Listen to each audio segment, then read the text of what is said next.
Imagine a quiet Italian night shattered by a scream. They're not human. In 1978, Pier Fortunato Zanfretta, an ordinary security guard, claimed he was abducted by 10-foot-tall reptilian aliens, not once but over a dozen times.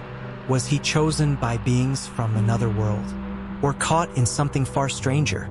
This is Italy's most relentless alien mystery, packed with eerie evidence and chilling questions. Stick around as we uncover what might be hiding in the shadows of this bizarre tale. You won't believe what's coming next. It's December 6, 1978, in the sleepy Italian village of Tariglia. The air is cold, the night is still, and Pier Fortunato Zanfretta, a 26-year-old security guard, is making his rounds. His job is simple: patrol a remote villa, check the locks, head home. But tonight, nothing will be simple. As he approaches the house, something catches his eye.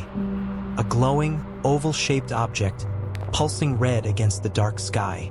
His heart races. Is it a plane? A trick of the light? Then he hears it.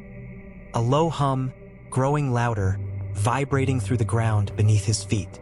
Zanfretta steps closer, flashlight trembling in his hand. That's when he sees them, towering figures, over 10 feet tall, emerging from the shadows. Their skin is greenish-gray, scaly like a reptile's, with spiked ridges along their heads. Their eyes, huge, triangular, glowing yellow, lock onto him. He freezes. These aren't thieves. These aren't animals. In a panic, he grabs his radio and screams, "They're not men! They're not men!" His voice cracks with terror, echoing into the night. Seconds later, a blinding light engulfs him. His body feels weightless, pulled upward. Then nothing. When his colleagues find him hours later, he's sprawled on the ground, dazed. His uniform soaked in sweat despite the freezing temperature. He can barely speak, muttering about monsters and a ship. The villa's gate is locked, untouched, but the scene around him tells a different story. Something happened here, something no one can explain. What did Zanfretta encounter that night? Was it a hallucination brought on by exhaustion? Or did he stumble into a moment that would rewrite his life, and maybe our understanding of the universe? The villagers of Tariglia would soon learn this wasn't a one-time event. Whatever or whoever crossed paths with Zanfretta wasn't done with him yet. Picture this: a man alone, dwarfed by creatures that defy everything we know. Footprints bigger than any humans, burned into the earth. A car engine that shouldn't have been hot to the touch. These are the clues left behind, pieces of a puzzle that only deepen the mystery. Could one night really unravel into a decade of terror? Let's step into the aftermath and see what the evidence reveals. Because this story is just getting started. The morning after Zanfretta's chilling encounter, the quiet hills of Tariglia buzzed with unease. His colleagues arrived at the villa, expecting a shaken guard with a wild story. What they found instead was something harder to dismiss. In the frost-covered grass, a massive imprint stared back at them. A perfect horseshoe shape, 10 feet wide, scorched into the ground. No human could have made it. No machine on the property could explain it. And then there were the footprints, enormous, deep gashes in the soil, spaced far apart, as if something impossibly tall had walked away into the night. Zanfretta's patrol car added to the strangeness. When they touched the hood, it was blazing hot, hours after he'd stopped driving. In the dead of winter, with no engine running, how could that be? His flashlight lay nearby, cracked, as if dropped in a frantic escape. The scene painted a picture of chaos, but the villa itself, untouched, locked tight. Whatever happened, it wasn't a break-in gone wrong. Then came the witnesses, over 50 of them. That same night, December 6, 1978, people across Tariglia reported lights in the sky. Not stars, not planes, but glowing orbs darting erratically, vanishing into the darkness. A farmer claimed he saw a red object hovering above the hills. A group of teens swore they heard a low, unearthly hum, the same sound Zanfretta described. 52 separate accounts, all pointing to something bizarre unfolding under the Italian stars. Coincidence? Mass hysteria? Or were they all seeing the same thing? Investigators scratched their heads. The burn mark wasn't from any known chemical. The footprints didn't match any animal tracks. Zanfretta himself was a wreck, pale, trembling, with no history of tall tales. Could a simple security guard have staged this? And if so, how? The more they dug, the less it added up. His story wasn't just a fleeting nightmare. It was etched into the ground, backed by eyes in the sky. So what are we left with? Physical traces that defy explanation. A town full of people who saw the impossible, and a man who couldn't shake the fear in his voice. Was this proof of something beyond our world, or a riddle we're still too afraid to solve?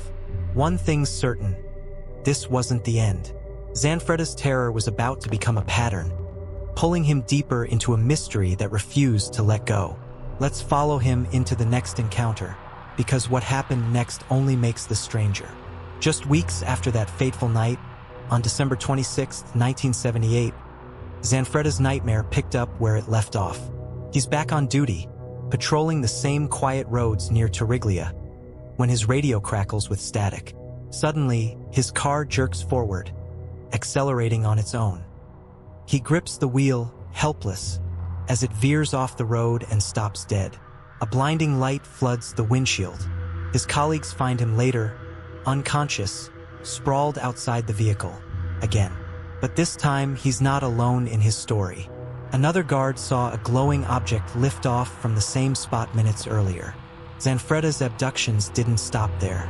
Over the next 3 years, he claimed these towering reptilian beings, whom he called Dragos, returned at least 10 more times. Each encounter left him shaken, drained, with gaps in his memory he couldn't explain. Desperate for answers, investigators turned to hypnosis and even sodium pentothal, the so-called truth serum. What emerged was chilling. Under trance, Zanfretta described being taken aboard a craft, surrounded by green-skinned giants with breathing tubes and spiked helmets. They pressed a glowing sphere to his head, and he heard voices, telepathic messages about returning in greater numbers. Were they warning him, studying him, or something else entirely? His body told a story too. After one incident, his hair turned gray overnight. Another time, his urine was pitch black, symptoms doctors couldn't explain.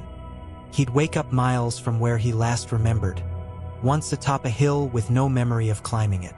And the details he gave under hypnosis, bizarrely consistent, down to the sulfur-like smell of the creatures and a device he called a translator, glowing with symbols he couldn't read. Why him? That's the question that haunts this case. Zanfretta wasn't a UFO buff or a dreamer. He was a working man, a father, with no reason to invent such a tale. Yet these encounters kept coming, relentless, like a shadow he couldn't shake. Some wondered if he was a target, chosen for reasons we can't grasp. Others speculated psychological trauma or even hoax. But how do you fake hair turning gray? Or a car moving on its own, witnessed by others?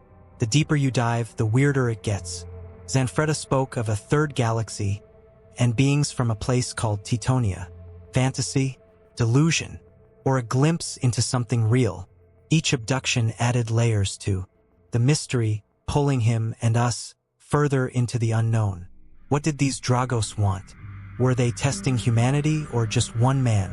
Let's step into the theories next, because the answers might be stranger than the questions. So who or what were these towering beings that haunted Pier Fortunato Zanfretta? Under hypnosis, he called them Dragos, reptilian giants from a place he named Titonia, in a third galaxy. 3 meters tall, with scaly skin, yellow triangular eyes, and spiked ridges. They didn't fit the typical gray alien stereotype. They used breathing tubes, wielded a glowing sphere that spoke to his mind, and left a sulfur stench in their wake. Were these vivid details the product of a tormented imagination, or a peek into something far beyond our world? Let's unravel the possibilities. One theory suggests these Dragos were extraterrestrial scientists running experiments on a random human subject. Zanfretta's repeated abductions, the physical toll on his body, like gray hair and black urine, hint at something invasive, almost clinical. Could they have been studying us, probing one man to understand humanity? He claimed they warned of returning in greater numbers, A threat? Promise? Or just his mind filling the blanks? Then there's the skeptic's angle. Could this be a psychological breakdown, amplified by stress or suggestion? Zanfretta was a simple guard, not a storyteller, yet his accounts grew elaborate under hypnosis. Was he influenced by sci-fi tales of the era, weaving a fantasy that felt real? But that doesn't explain the witnesses, the scorched horseshoe mark, or the car that moved on its own. Hoaxing all that would take planning he didn't seem capable of. What about something stranger? Some speculate these weren't aliens at all, but interdimensional visitors, entities slipping through cracks in reality. The glowing translator device, the odd sulfur smell, the way time and space seem to bend around Zanfretta. Could it point to a realm we can't yet comprehend? Or maybe they were messengers, their cryptic words a clue to a bigger event we're still blind to. The details tantalize. Zanfretta described their ship as a vast, humming craft with corridors and lights that pulsed like a heartbeat. He spoke of being examined, of feeling their presence in his head. Fiction tends to falter under scrutiny, but his story held steady, even under truth serum. So what's the truth? Were the Dragos real beings with a purpose we can't grasp? Or was Zanfretta caught in a mystery too big for one man to carry? This case lingers because it defies easy answers. A third galaxy called Teutonia. Does it exist out there waiting to be found? Were these encounters a warning, an experiment, or a glitch in reality? As we wrap this up, one thing's clear. Zanfretta's story challenges what we think we know. Let's tie it all together next and ask, what does it mean for us? Over a decade, Pier Fortunato Zanfretta went from an ordinary security guard to Italy's most persistent alien enigma. It started with a scream in the night, "They're not human," and spiraled into a saga of towering reptilian Dragos, glowing crafts, and messages from a third galaxy. The evidence piles up. A scorched horseshoe mark, 50-plus witnesses to strange lights, a car hood burning hot in winter. Then there's Zanfretta himself. Gray hair overnight, black urine, stories of abductions that stayed eerily consistent under hypnosis. Was this all real, or are we missing a piece of the puzzle? Think about it. Footprints no human could leave. A man pulled from his car by forces he couldn't fight. Telepathic warnings of beings returning in greater numbers. Each detail drags us deeper into the unknown. Was Zanfretta a victim of extraterrestrial experiments, a witness to interdimensional visitors, or just a man broken by a nightmare he couldn't escape? The Dragos of Teutonia, whatever they were, left their mark not just on him, but on everyone who dares to wonder. Here's the kicker, we may never know the full story. The Italian hills still whisper of that first night in 1978, and Zanfretta's life was never the same. So what do you think? Was he a reluctant messenger for something cosmic? Pawn in a game we can't see? Or simply a man caught in a mystery too vast to unravel? One thing's certain, this case doesn't let go easily. Now it's your turn. Have you ever seen lights in the sky you couldn't explain? Do you buy Zanfretta's tale? Or is there another answer hiding in the shadows? Drop your thoughts in the comments. I read every one. If this story gripped you, hit that subscribe button for more dives into the unexplained. Share this with someone who loves a good mystery, because the more we question, the closer we get to something. What do you think it is?